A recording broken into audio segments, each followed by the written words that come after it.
Seguimos, así es, porque seguimos trabajando en este tema. Hay muchísima información en lo que presentábamos ayer, la denuncia ampliada que hizo la bancada de senadores del Frente Amplio. Justamente había, como decíamos ayer, había presentado una denuncia en septiembre del año pasado, ahora presenta nuevos hechos y sigue justificando y alegando por varios delitos que entiende que cometieron jerarcas del gobierno. Una de las cuestiones que mencionábamos ayer como estos hechos nuevos que incorpora la denuncia ampliada tiene que ver con las irregularidades de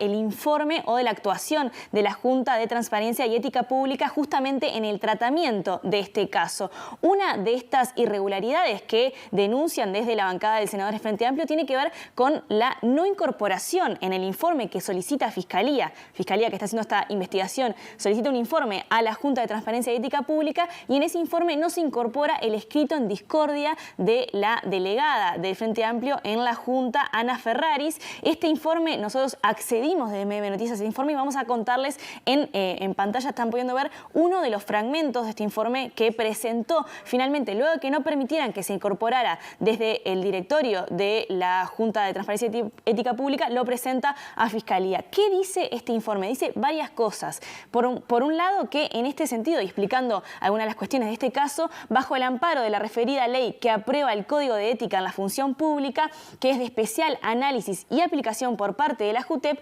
resulta evidente que se actuó con opacidad y, como se verá más adelante, violando los extremos de la ley de 18.381, la ley sobre el derecho al acceso a la información pública. Esta es una de las cuestiones que presenta Ana Ferraris como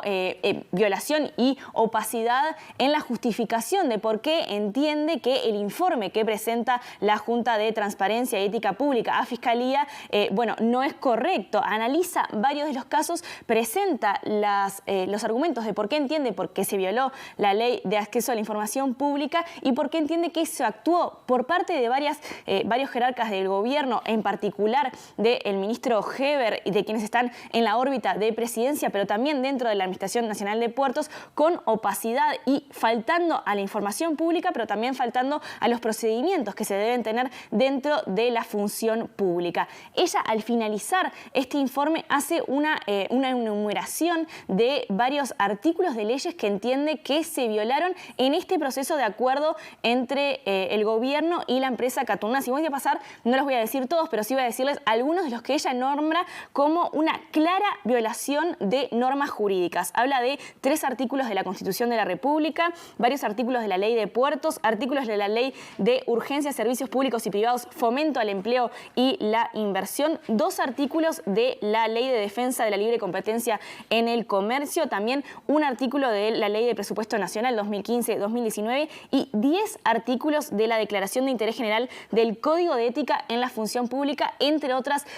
reglas normativas, reglamentarias de la Administración Nacional de Puertos. Nosotros hoy hablamos con uno de los abogados que está asesorando a la bancada de Frente Amplio en esta denuncia. Él es abogado del sector Fuerza Renovadora y nos explicó otra de las irregularidades que están presentes en esta denuncia ampliada vinculada a la actuación de la Junta de Transparencia y Ética Pública. Ayer explicábamos que ellos están mencionando una interpretación incorrecta del informe en mayoría que se elevó a Fiscalía desde la JUTEP de el análisis que hace el Tribunal de Cuentas de la actuación del presidente de la Administración Nacional de Puertos, Juan Curbelo, con respecto a su aval o su asesoramiento directo al Poder Ejecutivo sin pasar por el directorio de la Administración Nacional de Puertos. Vamos a escuchar qué es lo que tiene para decir el abogado Darío Burstein y también explicando cómo esta resolución, este informe de la JUTEP también puede impactar, o si obedece a este informe, puede impactar la actuación de otros servicios descentralizados del Estado en lo que tiene que ver con la actuación que tienen los presidentes y los directores que están allí en estos organismos públicos. El Tribunal de Cuentas en ningún momento da por válida o considera formalmente correcta la forma en que el presidente de la ANP dio el asesoramiento. El Tribunal de Cuentas dice exactamente lo contrario. Dice que el asesoramiento que se dio en este caso frente a las distintas resoluciones y decretos que el gobierno tuvo que aprobar para cumplir con lo que había acordado con Catanati, lo que dice el Tribunal de Cuentas, sin tipo de calificación alguna, es que no hubo expresión orgánica de la voluntad de la ANP. O sea, el presidente, hablando por sí solo a título personal, no puede cumplir con el requisito legal de que la ANP dé su asesoramiento antes de que el Poder Ejecutivo tome una decisión. Eso no tiene... extrañamente, la JUTEP leyó la resolución del Tribunal de Cuentas e interpretó que de alguna manera el Tribunal de Cuentas validó la actuación del presidente de ANP, Curvelo, en este caso. Nosotros no nos explicamos cómo, parece un error de comprensión lectora, porque lo que dice el Tribunal de Cuentas de manera muy clara es que este asesoramiento tenía que haber pasado por el directorio, y tenía que haber tenido los votos, en mayoría o unanimidad, pero tenía que haber sido votado por todo, conocido, primero que no fue conocido, y votado por todos los directores.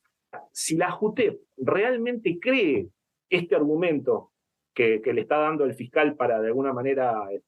justificar la actuación del presidente de la ANP en este caso, si la JUTEP se toma en serio su propia posición, de ahora en más el presidente o la presidenta de la JUTEP van a poder asesorar en forma directa a la fiscalía o a los juzgados sin pasar por directorio tampoco. Porque si era válido que lo haga la ANP, el presidente de la ANP, también sería válido que haga lo mismo el presidente de la JUTEP. Entonces es una posición que es peligrosa. Bueno, en la denuncia también se habla o se señala como una irregularidad que cuando se analizó el caso Gasallago y Antel Arena, se habló de informe económico insuficiente, pero en este caso no. ¿Qué otro antecedente se está estudiando? Bueno, dentro de esta denuncia ampliada, otra de las cuestiones que se manejan como antecedente de casos similares, esta vez no en la actuación de la JUTEP, sino en la actuación de la justicia y en la investigación de estos casos, es el caso Pluna, un caso que por algunos lugares se puede llegar a interpretar como similar a este. ¿Por qué? Bueno, porque Fernando Caloia, quien era presidente del Banco República en ese momento, fue condenado en su momento y además se ratificó por la Suprema Corte de Justicia esta condena por abuso de funciones en un caso muy similar, que tiene que ver con que él no pasó por directorio, en este caso el Banco República, el aval que se le hizo a una empresa para la subasta de Pluna. Así que este es uno de los argumentos que también se manejan en el caso de tener en cuenta antecedentes de cuestiones similares en la propia experiencia de nuestro país, obviamente entendiendo las diferencias que hay justamente en el impacto que puede llegar a tener en el Estado. Ferraris, la directora en la JUTEP en representación del Frente Amplio, habló de omisiones vinculadas al cumplimiento o no cumplimiento de la ley que establece el derecho al acceso a la información pública. Así es, y ese es uno de los nuevos hechos que presentan en esta denuncia ampliada y que comentábamos ayer. Desde MD Noticias accedimos a este documento que ocultaron en su momento cuando desde la bancada de senadores del Frente Amplio se solicitó se hizo un pedido de acceso a la información pública, varios documentos de la interna de la Administración Nacional de Puertos. Este fue uno de los documentos que se emitió y es una resolución del doctor Edgardo Amosa, que es gerente del Departamento Jurídico de la Administración Nacional de Puertos, frente a una solicitud que hizo en su momento Katun Nasi vinculado a la exclusividad, razón por la que señalaba que iba a hacer un juicio al Estado y una de las razones por las que alega el Estado que accedió a este acuerdo como algo beneficioso. Lo que dice Amosa en ese momento, en 2019, es que el artículo 72 del decreto 183-994 no puede ser interpretado aisladamente. Este es el artículo que desde Katun Nasi alegan para decir que iban a hacer un juicio, sino que debe analizarse en el marco de toda la normativa portuaria. No puede tampoco deducirse, según él mismo, que Terminal Cuenta del Plata